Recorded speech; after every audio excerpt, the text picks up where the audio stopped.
Everyone, Radhe Radhe. कैसे हैं आप लोग? आई होप आप लोग बहुत अच्छे होंगे और अपने आने वाले एग्जाम की तैयारी भी बहुत अच्छे से कर रहे होंगे। तो लगातार आप लोग यूपी कस्तूरबा बालिका विद्यालय के बारे में जानना चाहते हैं, जिसमें आपका जिलेवार भर्ती स्टार्ट हो गई है। बहुत सारे जिलों का नोटिफिकेशन आउट हो गया है और आवेदन स्टार्ट हो चुका है। ठीक है, तो आज की इस वीडियो में हम बात करने वाले हैं यूपी में जो आपका डिस्ट्रिक्ट है प्रतापगढ़, उसके बारे में, जहाँ पे आपका यूपी कस्तूरबा आवासीय बालिका विद्यालय सीधी भर्ती का आवेदन स्टार्ट हो गया है। इस विद्यालय में आपका 6 से 8 तक की जो कक्षाएं हैं उनका आपको संचालन करना होगा, उनकी देखरेख करनी होगी और वहां पे आपको अध्ययन अध्यापन का कार्य करना होगा। तो चलिए ज्यादा बातें नहीं करते हैं, वैकेंसी में आपको फ्लैश कर देती हूँ नोटिफिकेशन, जैसे आप इजिली आवेदन कर पाए और सारी चीजें आप देख पाए। बाकी आप लोग किस जिले से हैं कमेंट सेक्शन में जरूर बताइएगा, ताकि आने वाले डेज में आपके जिले का आवेदन अगर स्टार्ट होता है तो मैं आप लोग को अपडेट दे सकूँ। ठीक है, तो चलिए सीधा चलते हैं साइट पे। सबसे पहले गूगल पे जाके आपको प्रतापगढ़ एनआईसी सर्च कर लेना है। यहाँ पे जैसे ही आप प्रतापगढ़ एनआईसी सर्च करते हैं, आपके पास कुछ इस तरह से पेज ओपन हो जाएगा। यहाँ पे आपको टैप कर देना है जहाँ पे आपका जिला प्रतापगढ़ उत्तर प्रदेश सरकार आंवला नगरी लिखा हुआ है। यहाँ पे जैसे ही आप टैप करेंगे दोबारा से आपके पास कुछ इस तरह से पेज देखने को मिल रहा है। तो हम जानने वाले हैं आज जो यूपी में कस्तूरबा बालिका विद्यालय की भर्ती चल रही है उसके बारे में। तो थोड़ा सा नीचे हम लोग बढ़ेंगे, जैसे ही यहाँ पे आपको कस्तूरबा गांधी बालिका विद्यालय जनपद प्रतापगढ़ हेतु आवेदन की प्रक्रिया दिख जाएगी। तो यहाँ पे आपको आवेदन विज्ञप्ति पे क्लिक कर देना है। क्लिक करने के बाद आपके पास कुछ इस तरह से पेज ओपन हो जाएगा, जहाँ पे आप देख पा रहे होंगे कि आपको दिनांक 23 तारीख को ये नोटिफिकेशन आपका जारी कर दिया गया है और इसमें अभी आपकी कोई लास्ट डेट नहीं मेंशन की गई है कि ये अंतिम तिथि आपकी क्या रहेगी फ़िलहाल में। बट यहाँ पे आवेदन आपका हो रहा है। जो भी कैंडिडेट प्रतापगढ़ से हैं या किसी अन्य जिला से हैं, वो लोग अपना आवेदन यहाँ पे कर सकते हैं। तो चलिए देख लेते हैं प्रोसेस क्या क्या है, किस तरह से आवेदन आपको करना है और क्या सब्जेक्ट रहने वाले हैं, जिनकी सैलरी एलिजिबिलिटी सब कुछ देखेंगे। बस चैनल को सब्सक्राइब जरूर करिएगा, वीडियो को शेयर करिएगा अपने फ्रेंड्स फैमिली ग्रुप में, ताकि उनके लिए भी ये वीडियो हेल्पफुल हो सके। तो यहाँ पे हम देखेंगे तो ये आपका कस्तूरबा आवासीय बालिका विद्यालय की भर्ती आई हुई है, जहाँ पे कक्षा 6 से लेके 8 तक में अस्थायी रूप से सृजित संविधा आधारित शिक्षक एवं शिक्षणेतर कार्मिकों की नियुक्ति हेतु आपका ये जो है पद जारी किया गया है। ठीक है, यहाँ पे आपके अभी लास्ट डेट नहीं जारी है, जैसा कि मैंने आपको बताया। आवेदन पत्र कार्यालय जिला बेसिक शिक्षा अधिकारी प्रतापगढ़ के पते पर रजिस्टर्ड डाक स्पीड पोस्ट द्वारा ही स्वीकृत किए जाएंगे। यानी जो भी कैंडिडेट यहाँ पे आवेदन करना चाहते हैं उनको रजिस्टर्ड डाक या स्पीड पोस्ट के माध्यम से अपना आवेदन भेजना होगा, ताकि उनका जो एक्सेप्ट हो सके आवेदन। ठीक है, अब बात कर लेते हैं कि कौन कौन से विषय आए हुए हैं और क्या क्या उनकी शैक्षिक योग्यता है, और साथ ही साथ मानदेय के बारे में भी जानेंगे।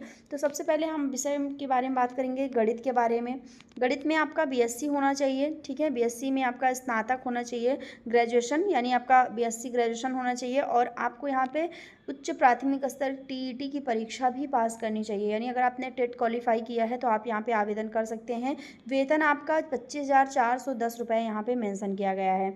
फिर हम देखेंगे विज्ञान में, हिंदी या संस्कृत में, अंग्रेजी में, सब में आपकी सैलरी एक ही है, 25,410 रुपये। और हर एक विषय में आपकी यही योग्यता रखी गई है कि आपको यहाँ पे कम से कम ग्रेजुएशन किया होना चाहिए उस सब्जेक्ट में। और उसके अलावा अगर आपने बीएड किया है इसमें या फिर आपने टेट क्वालिफाई किया है तो आप यहाँ पे आवेदन कर सकते हैं। ठीक है, मतलब टेट क्वालिफाई वाले या बीएड वाले कैंडिडेट यहाँ पे आवेदन कर सकते हैं। फिर आपका आता है कंप्यूटर। कंप्यूटर में आपका प्रशिक्षित स्नातक होना चाहिए, यानी ग्रेजुएशन होना चाहिए।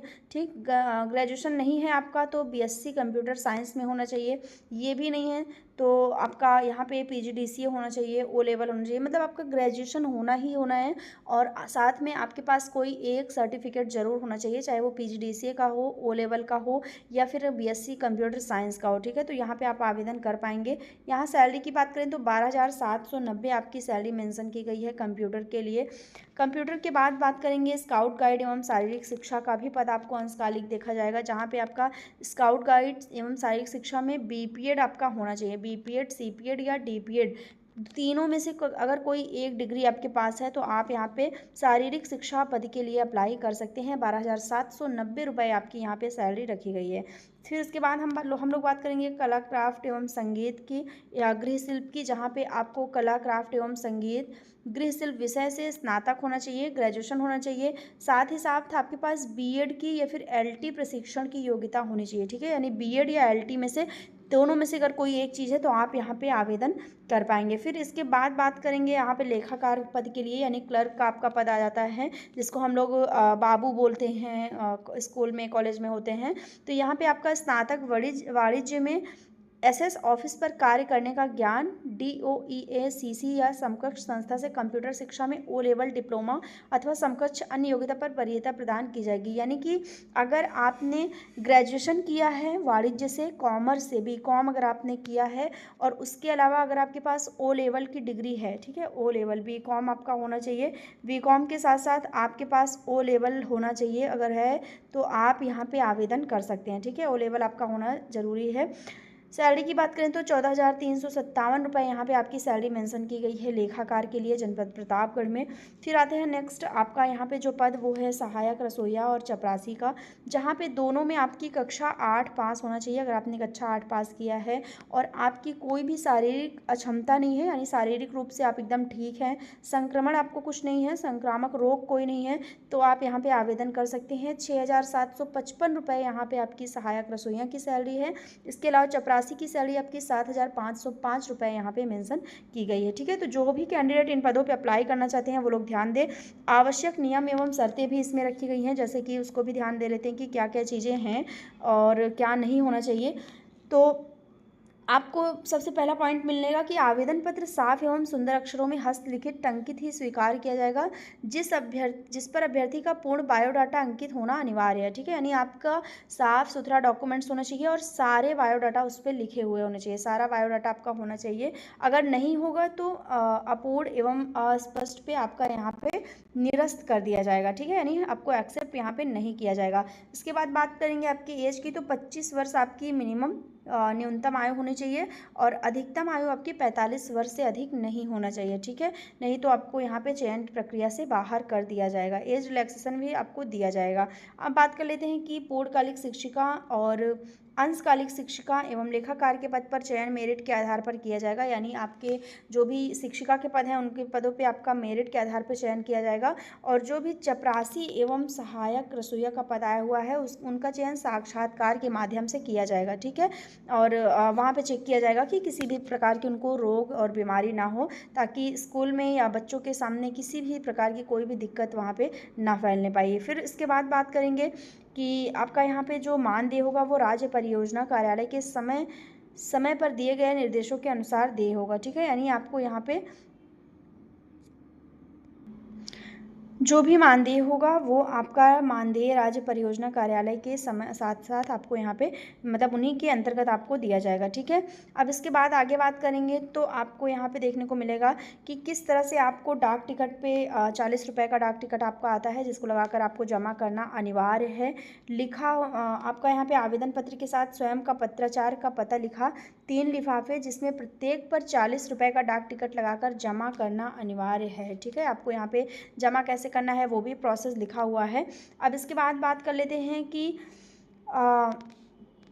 किसी सेवा में बर्खास्त नैतिक चारित्रिक अक्षमता के अपराध के लिए दोष सिद्ध एवं दिवालिया व्यक्ति चयन के लिए अर्ह नहीं होगा, यानी अगर आपने कभी किसी जगह सेवा दी है और आपको चारित्रिक अक्षमता के कारण यानी कैरेक्टर की वजह से अगर आपको हटा दिया गया है तो वहाँ पे आप दोबारा अप्लाई नहीं कर पाएंगे, और यहाँ अगर अप्लाई करते हैं तो आपको यहाँ पे एक्सेप्ट नहीं किया जाएगा, आपकी जॉब यहाँ पे नहीं लगेगी, ठीक है। तो ये सारी चीज़ें आपकी क्लियर हो जाती हैं। अब यहाँ बात करते हैं कि पूर्णकालिक शिक्षिका, सहायक रसोइया, चपरासी एवं चौकीदार के पद पूर्णकालिक हैं, जिनको विद्यालय में ही निवास करना होगा, यानी जितनी भी टीचर होंगी, महिलाएँ होंगी, सहायक रसोइया होंगे, चपरासी एवं चौकीदार, इनके पद पूर्णकालिक हैं। इनको 24 घंटा ड्यूटी देनी होगी अपने वहाँ पे मतलब स्कूल में, तो ये यहाँ पे मेंशन है। बाकी अगर मैंने आपको सारे पॉइंट्स बता ही दिए हैं लगभग जितने भी थे, और बहुत सारे पॉइंट्स हैं यहाँ पे, आप पढ़ लीजिएगा जब आप अप्लाई करिएगा उसको, ताकि आपको पता चल सके कि कौन कौन से यहाँ पे नियम है और किस तरह से शर्तें यहाँ पे रखी गई है, ठीक है। बाकी कोई डाउट हो तो आप लोग ज़रूर कॉमेंट सेक्शन में लिखिएगा, और आप किस ज़िले से वीडियो देख रहे हैं वो भी कॉमेंट सेक्शन में ज़रूर लिखिएगा, ताकि आने वाले डेज़ में आपके ज़िले का आवेदन स्टार्ट होता है तो हम उसकी अपडेट आपको दे सकें। चैनल को सब्सक्राइब जरूर करिएगा, वीडियो को शेयर करिएगा ज़्यादा से ज़्यादा अपने फ्रेंड्स फैमिली ग्रुप ग्रुप में, ताकि उनके लिए भी ये वीडियो हेल्पफुल हो सके। और महिलाएं जितनी भी हैं वो चैनल को ज़रूर सब्सक्राइब करें, क्योंकि इस समय आपका यूपी में कस्तूरबा गांधी आवासीय विद्यालय में भर्ती स्टार्ट हो गई है, जिसमें जिलेवार प्रक्रिया हुई है। तो बहुत जल्द आपके ज़िले का नाम भी आने वाला है और आपको भी बहुत बेहतरीन मौका मिलने वाला है यूपी में आवासीय विद्यालय में काम करने का। ठीक है, तो फटाफट से चैनल को सब्सक्राइब करके शेयर करिए। मिलते हैं नेक्स्ट वीडियो में, तब तक के लिए बाय एंड टेक केयर।